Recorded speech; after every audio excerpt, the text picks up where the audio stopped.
Pour moi, l'oralité, c'est important parce que ça permet d'exprimer non seulement ce qu'on fait, mais surtout des émotions, des sentiments, des aventures récitées. L'oralité, c'est important parce que c'est ce qui fait le lien. Donc en fait, pour moi, l'oralité, c'est être capable déjà d'exprimer ce qu'on ressent aux autres, ce qui est très important, parce que ça évite justement certains conflits, certains malentendus. Je trouve aussi que dans le cursus des élèves, c'est très important de le travailler parce qu'on ne travaille pas forcément assez à l'école. C'est quelque chose d'indispensable dans toutes les situations de la vie, au travail, avec les autres. Et c'est ce qu'on essaye de développer en classe. Dans mon vécu, c'est arrivé assez tard, le fait de s'exprimer devant les autres. Voilà, c'est arrivé, on va dire, au niveau de l'université ou des formations que j'ai pu faire dans le cadre du sport. Je sais que mes perspectives, c'est pour mes élèves d'essayer de leur donner ce que j'ai pas eu. Nous, et on reste figé. Et t'es où, ma belle? Allez, encore. Je m'appelle Sarah et je suis dans C1B. Je stresse un peu de ne pas pouvoir bien bouger et de trembler un peu. Je m'appelle Laura et je suis en C1B. J'arrive pas à rester complètement comme ça tout le temps. Je suis tranquille. Ça me fait du bien quand je suis mobile.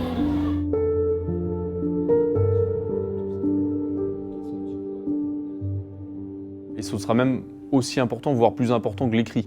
Parce que l'écrit, certains n'auront pas l'occasion de l'utiliser forcément dans leur métier. Par contre, parler, on est tous amenés à le faire. Je veux que vous soyez droit, les bras le long du corps, pas les mains dans les poches. J'ai l'impression de flotter dans l'eau. Je me sens bien dans cette position. Ça me fait penser à l'époque quand il y avait le pharaon. Quelque chose qui me fait penser, et un peu ces positions. Ça me fait penser que je suis heureuse, joyeuse, et je suis dans la classe de Monsieur Romain.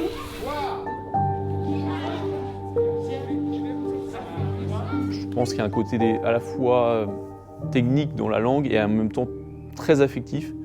Donc je pense que c'est très important pour nous, les adultes, de les laisser parler, d'accueillir la parole sans jugement. Voilà, il faut vraiment qu'ils sentent que s'ils ne trouvent pas leurs mots, s'ils ne trouvent pas leurs idées, c'est pas grave. Voilà, on les écoute, on peut laisser les fautes de français de côté. Ce qui est important, c'est de s'exprimer, de se sentir en confiance pour exprimer le fond. Voilà, ce qu'ils ont sur le cœur, ce qu'ils ont envie de dire. Qu'ils puissent dire les choses aux autres, qu'ils puissent s'exprimer, voir qu'ils soient bien dans leur basket.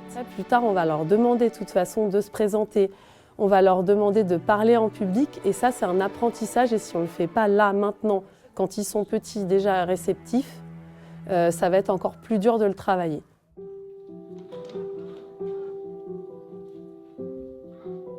Avant de faire, on a toujours un peu peur. Vous êtes tous différents, donc forcément, vous avez tous vécu votre atelier différemment. Je me sens bien parce que j'aime bien cette position. Et ça, parfois on le fait dans le rock. Ça me fait penser à la danse classique et j'aime bien la danse classique. Ça me fait penser que je fais un câlin à ma maman ou à mon chien. C'est que c'est normal d'avoir peur. Je pense que le travail qu'on va faire en théâtre sur l'oralité avec eux va leur permettre déjà d'être à l'écoute du groupe, à l'écoute des autres. Et c'est ça qui est aussi important, c'est que ça pose un cadre sur l'écoute des autres, ça pose un cadre sur des règles de vie un petit peu collectives et ça forme une cohésion du groupe. Parce que ça va être une force pour eux, ils seront en confiance dans ce groupe classe pour avancer et les apprentissages sont beaucoup plus sereins.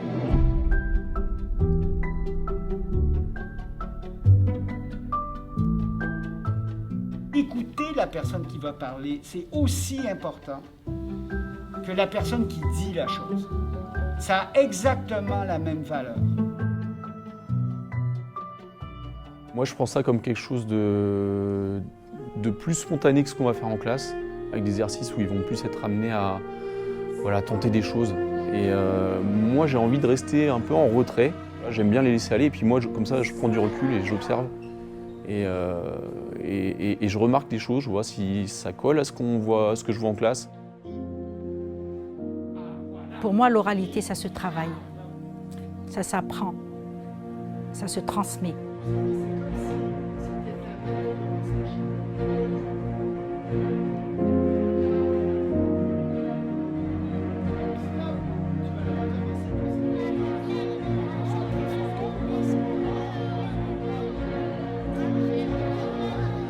Ça s'est passé très bien, on a travaillé très bien, on a fait des efforts. Je trouve que tout le monde est très gentil dans la classe.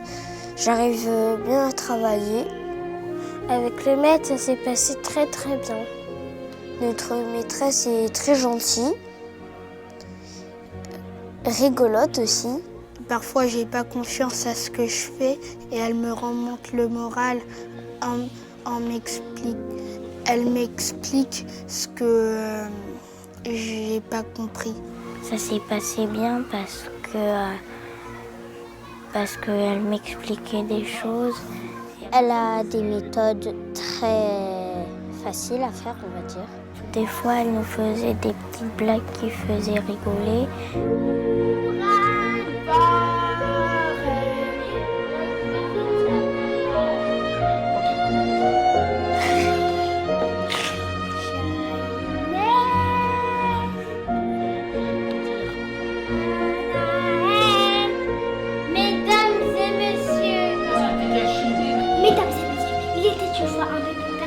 On peut communiquer avec les gens en s'exprimant avec notre voix. On apprend à parler fort. Je crie des fois. Des fois, on apprend à chuchoter. C'est bien de parler avec les autres pour avoir des amis. Quand je parle avec mes amis, je parle librement. On se dit des trucs gentiment, on se dit plein de choses, des secrets, comme des meilleurs amis. Parce que comme ça, on peut communiquer avec les gens sans problème, à part... non, pas sans problème non plus.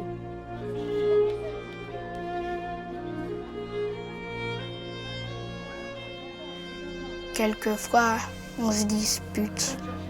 Des fois, on se dispute, mais après, on se réconcilie. Quand je m'énerve avec mes copains, c'est mes copains et on se connaît très bien. Et je me demande, voilà, pourquoi ça s'est passé. Je parle des fois quand je suis ultra énervée contre ma sœur ou d'autres personnes. Je peux dire des mots qui sont familiers. Moi, je t'ai vu tout faire.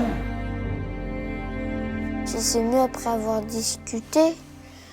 C'est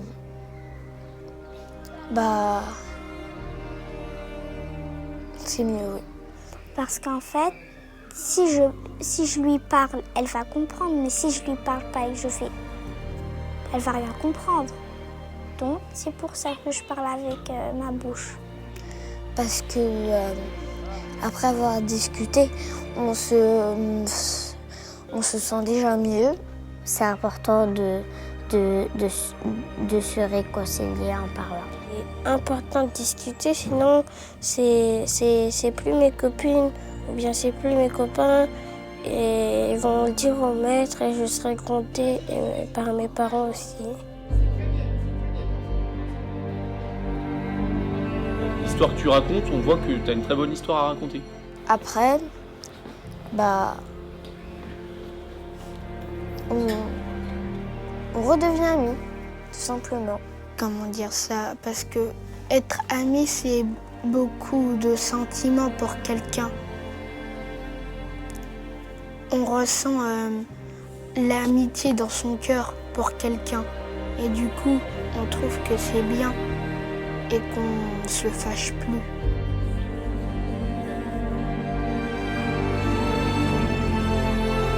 Je suis contente d'aller en CE2 l'année prochaine. Je suis content, peut-être légèrement stressée, mais ça va sinon. Moi, je suis content d'aller en CE2. C'est comme si, c'est magique. C'est comme si mon rêve s'est réalisé depuis tellement longtemps. Je vais progresser et voilà. Je lirai très bien. Et je vais apprendre de nouvelles choses en CE2. Il faut que tu travailles bien, comme ça tes parents ils seront fiers de toi. Et l'année prochaine, tu pourras passer en CM1, CM2, toutes les autres classes, quoi.